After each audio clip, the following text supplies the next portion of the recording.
Hi, Pop. Hey. All right. So next week, next Tuesday to be exact, April 1st starts Autism Awareness Month. Okay.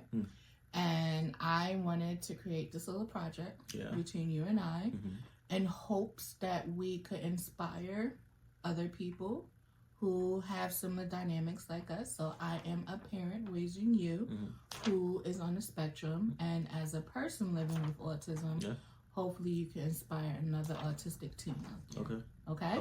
So you ready for these questions? Yes. All right.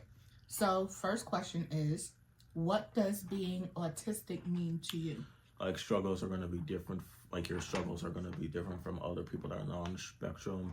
Like, you know, your five senses, those are going to be a little bit different than others. Like, what would you mean by Like, that? hearing, like, some noises you will like, some you may not like. Feeling certain textures may soothe you, some may make you feel uncomfortable.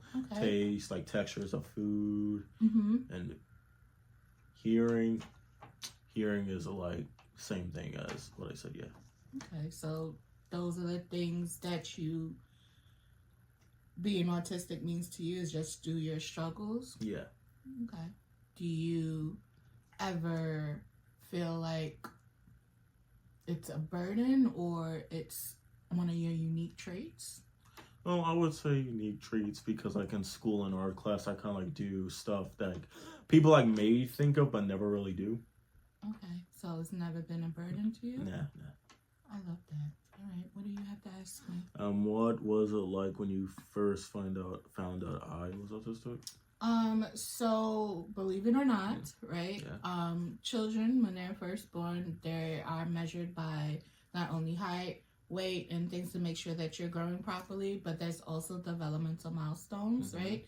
And each milestone, such as like talking, walking, toileting, and things like that, you weren't meaning it.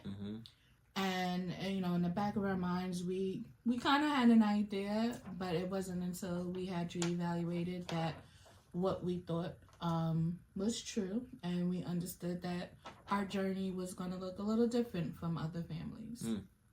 Okay? All right.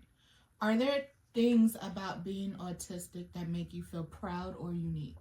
Well, like I said before, like in art class, that I do, well, I know people can think of it, but they just never put it on paper. So that's the thing, like, I kind of like see an idea and I do it. Okay, so you think the way that you visualize things is one of your unique powers, so to speak? Yeah. Okay. All right, what's your next question for me? What are some things you wish you had known earlier? I actually go back and forth with this thought. I could definitely say that looking back now, I wish I understood our rights as your parents and the help that we sought for you, because I feel that it would have been more beneficial for you. But I understood that our journey was going to be some highs and lows. So, and that means making mistakes on the way. So I can't necessarily say I regret any of my choices, and that's something I am becoming more comfortable with.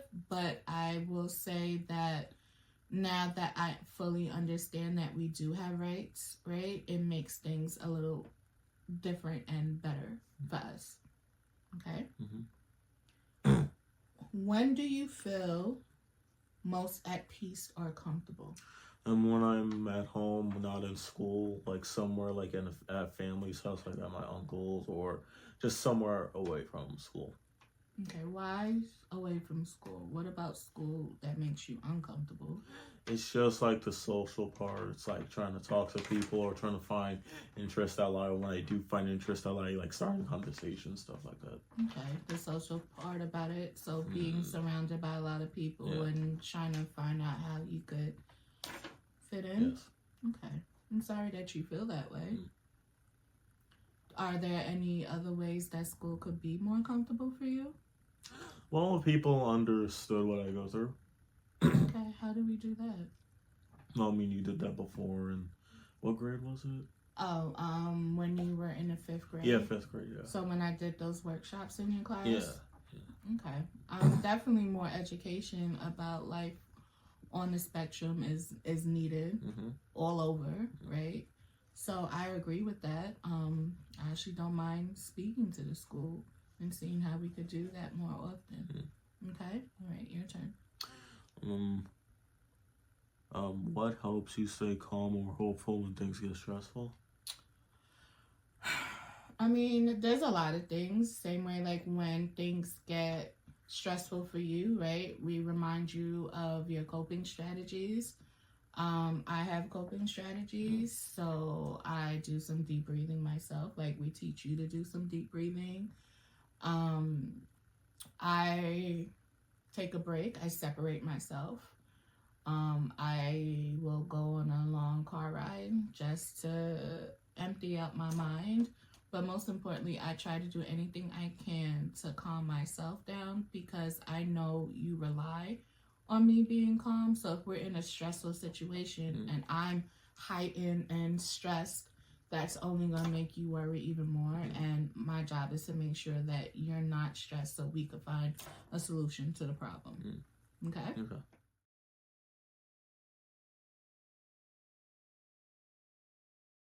Okay, so what's your other question? Do you ever feel like people don't understand you as a parent? Absolutely. Yes. As your parent, right? My job is to be your advocate, right? We spoke about this plenty of times. I am your advocate. That means I help get you help, get you services that you need. So that requires me to fight, and that requires me not physically fighting, but it allows me to figure that part of it out for you so it could be better for you.